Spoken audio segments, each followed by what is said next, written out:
Think about it for a second. What makes humans truly different from animals? Is it just our big brains, or is it the incredible tools we hold in our hands?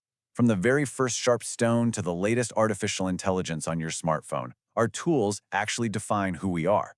Welcome to the Learn Tech Today English YouTube channel. Today we are diving into an explainer on a fascinating and incredibly timely book called Super Agency. What could possibly go right with our AI future? By Reid Hoffman and Greg Beto. We are going to understand a very powerful concept called Homo Techne in a really easy and interesting way. If you have ever wondered why humans keep building smarter machines, this explainer will totally clear up all your doubts. Let's get into it. But first, a quick quiz for you. What technology did critics once claim was destroying family life, making young people avoid marriage, and actively causing divorce? Take a guess. Was it the smartphone, the television, the internet? Nope, it was the automobile. In the early 20th century, critics genuinely believed that the Model T was going to completely collapse the American family. The authors use this story to illustrate a huge recurring theme in human history. Whenever a massive new technology arrives, our default reaction is almost always total panic about societal collapse. And hey, this fear is definitely not a modern phenomenon. Roughly 2,400 years ago, one of the greatest minds in history, Socrates, was absolutely terrified of a new technology. And that technology was the written word. Socrates actually complained in Plato's Phaedrus that written words remain most solemnly silent when you question them. He feared that writing things down would destroy human memory and take away our agency, simply because a scroll could roll about indiscriminately, reaching people without the author there to guide them. Doesn't that sound familiar? It is literally the exact same fear of losing control that we hear today with AI. So to understand where AI is actually taking us according to the authors, we need to go on a philosophical journey. Here's our roadmap for today. First, a history of tech fears. Second, the Homo Techne identity. Third, the era of super agency. Fourth, bloomers, doomers, and gloomers. Fifth, AI as an informational GPS. And finally, iterative deployment. All right, kicking things off with Section 1, a history of tech fears, the panic over progress. We saw how Socrates felt about books, but let's fast forward a bit closer to our current era, specifically the 1960s. Notice the sheer level of dread back then as giant mainframe computers first became a reality. Representative Frank Horton actually warned that computers would, and I quote, direct us from birth to death. Best-selling authors like Vance Packard warned of a naked society where giant memory machines would strip away our privacy and enforce a crushing Orwellian authoritarianism. They truly believed that citizens were going to be reduced to punch tapes, completely stripped of all free will. But consider how that actually played out. The fear was crushing authoritarian compliance. The reality? Those giant memory machines eventually shrunk down into personal computers and smartphones. And instead of turning us into mindless drones, these devices ushered in an unprecedented age of individualism, self-determination, and totally personalized access to information. The exact tool that critics thought would destroy human agency actually ended up amplifying it on a massive global scale. Which brings us to Section 2, the Homo Techne identity, our tool-making nature. This asks a really fundamental philosophical question. If we are always so terrified of new technology, why do we relentlessly keep building it? Let's go on a quick time travel journey back millions of years. Imagine an early human trying to open a tough nut. Now, chimpanzees can also use stones to crack nuts. But what is the difference between them and us? Chimps use the exact same stone tool for thousands of generations. Humans, we continuously invent new tools. That is what Homo Techne means. It is the philosophy that humans are fundamentally defined by our continuous creation of new tools. We went from stone tools to the printing press to the steam engine, and now to artificial intelligence. We are creators by nature. Now for step 2 of this concept. Many people mistakenly think technology and humanity are opposites. But the Homo Techne concept shows that technology and humanism are actually deeply integrative forces. Every single invention, from written language to AI, deepens and expands what it means to be human. Think about the wheel versus AI.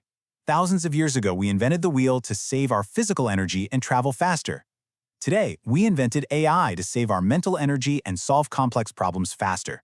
When we invented books, we democratized knowledge. Now, with conversational AI, it acts as an active brainstorming partner. It is simply the next natural evolution of human tool-making. Make sense, friends? Let's move on to Section 3, the era of super agency, amplifying power. So, As Homo Techne, we use tools to expand our agency, meaning our ability to make choices and act upon them.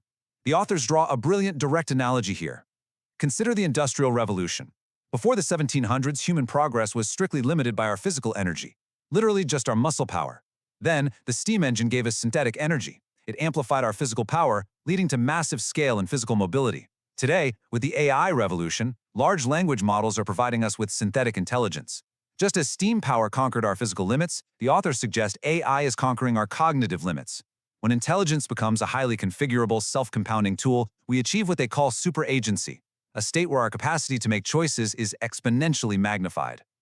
All right, Section 4. Bloomers, doomers, and gloomers, mapping the mindsets. Of course, introducing a new synthetic intelligence into the world is complex, and not everyone agrees on this optimistic outlook. The authors neutrally identify the three main camps dominating the AI debate today. First, you have the doomers, who view AI as an existential, extinction-level threat and push for pauses and bans.